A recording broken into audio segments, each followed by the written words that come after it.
నవరత్నలో ఎవరైతే స్టూడెంట్స్ ఉన్నారో వాళ్ళందరికీ ఫీజు రీయింబర్స్మెంట్ 7,500 కోట్లు ఇవ్వాలి. ఫీజు రీయింబర్స్మెంట్ ఏదైతే అమౌంట్ ఉందో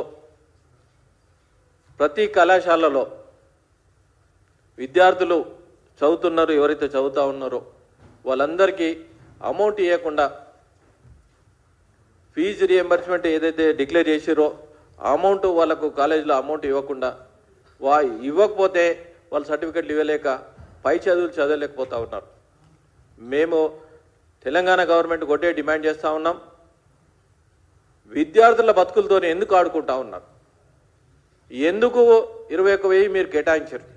ఏదైతే కేటాయించిన డబ్బులు, ఏదైతే బడ్జెట్లో కేటాయించిన డబ్బులు ఉన్నాయో ఆ డబ్బులు విద్యార్థులను తీర్చిదే బాధ్యత మీద ఉంది. అది ఇమ్మీడియట్లీ ఏదైతే అలొకేషన్ చేస్తున్నారో అలొకేషన్ బడ్జెట్ మీరు విద్యార్థులకి అలొకేషన్ చేసి వాళ్ళకి రిలీజ్ చేస్తే ఏదైతే 12 యూనివర్సిటీల్లో ఉన్నాయో ఈ 12 యూనివర్సిటీల్లో టీచింగ్ నాన్ టీచింగ్ స్టాఫ్ కూడా చాలామంది రిటైర్మెంట్ అయిపోయారు.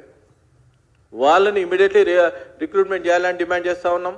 అదేవిధంగా గత 12 యూనివర్సిటీల్లో ఎక్కడైతే పాత భవనాలు ఉన్నాయి, టాయిలెట్స్ బాగాలేవు, గదులు బాగాలేవు, అవన్నిటికీ ఇమ్మీడియట్లీ మీరు రిలీజ్ చేస్తే రిపేర్ అయినా చేయాలి, కొత్త అయినా కట్టాలని డిమాండ్ చేస్తూ ఉన్నాం.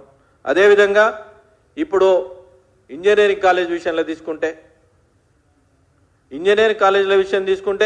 ఫీజు రెగ్యులేషన్ కమిటీ ఒకటి ఉంటుంది. ఈ ఫీజు రెగ్యులేషన్ కమిటీలో మీరు ఒకటే ఆలోచించండి, దీనికి బ్లాక్ పీరియడ్ అనేది ఒకటి ఇస్తారు. ఈ బ్లాక్ పీరియడ్ 2024లో ఫీజు రెగ్యులేషన్ కమిటీ పెట్టడం జరిగింది. ఈ ఫీజు రెగ్యులేషన్ కమిటీ ఎప్పుడైతే పెట్టిరో 4 ఇయర్స్కి ఒకసారి చేస్తారు. దీన్ని 2025 నుండి 2025-26 నుండి 27-28 వరకు పెట్టడం జరిగింది. మేము ఒకటే డిమాండ్ చేస్తూ ఉన్నాం, ఈరోజు వీళ్ళు ఎఫ్ఆర్సీకి ఏమి ఇచ్చారంటే ప్రతి కాలేజ్లో గతంలో ఏదైతే ఉన్నదో ఫీజు రీయింబర్స్మెంట్ అమౌంట్ ఏదైతే ఇస్తున్నారో ఆ విధంగా మీరు పెంచాలి. ఆ విధంగా పెంచకుండా లాస్ట్ టైమే ఏదైతే 1,35,000 ఏదైతే టాప్ 10 కాలేజీలు ఉన్నాయో ఈ టాప్ 10 కాలేజీలో గతంలోనే మీరు అమౌంట్ చాలా పెంచడం జరిగింది. ఒక్కోటి 1,35,000, 1,60,000, 1,40,000, 1,50,000, 1,60,000. దానిలో మీరు ఇచ్చేది ఎంత? 75,000 ఇస్తా ఉన్నారు. మేము గవర్నమెంట్ ఒకటే, కాంగ్రెస్ గవర్నమెంట్ ఒకటే అడుగుతా ఉన్నాం, పిల్లల ఫీజులో ఏదైతే ఉన్నదో ఫీజు రెగ్యులేషన్ అథారిటీ ఏదైతే ఉందో మీరు వీళ్ళు ఏం చేసిరంటే మళ్ళీ 100% పెంచమని ప్రతి ఒక్కరు లెటర్ ఇవ్వడం జరిగింది.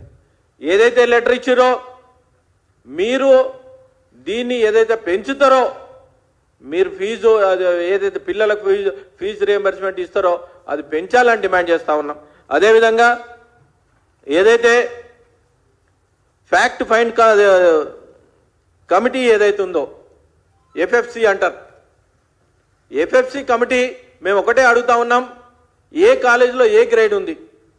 మరి ప్రతి సంవత్సరం ఏదైనా ఇన్స్పెక్షన్ చేస్తూ ఉన్నారా? ఇన్స్పెక్షన్ చేస్తే ఆ రిపోర్ట్ ఆన్లైన్లో ఎందుకు పెడతలేరు? అది ఆన్లైన్లో పెట్టాలని డిమాండ్ చేస్తూ ఉన్నాం. అదేవిధంగా ఫ్యాకల్టీ విషయంలో తీసుకుంటే మీరు ఏ ఫ్యాకల్టీలో ఏ కాలేజీలో ఏ గ్రేడ్ ఉందో మీరు చెప్పలేకపోతా ఉన్నారు. ప్రతి కాలేజీలో ఈ ఫ్యాక్ట్ ఫైండ్ కమిటీ ఏదైతే ఉందో కమిటీని మేము ఒకటే డిమాండ్ చేస్తూ ఉన్నాం, ఏ కాలేజీలో ఏ లెక్చరర్ పనిచేస్తూ ఉన్నారు వాళ్ళ డీటెయిల్స్ కూడా వాళ్ళ క్వాలిఫికేషన్ కూడా కంపల్సరీ ఆన్లైన్లో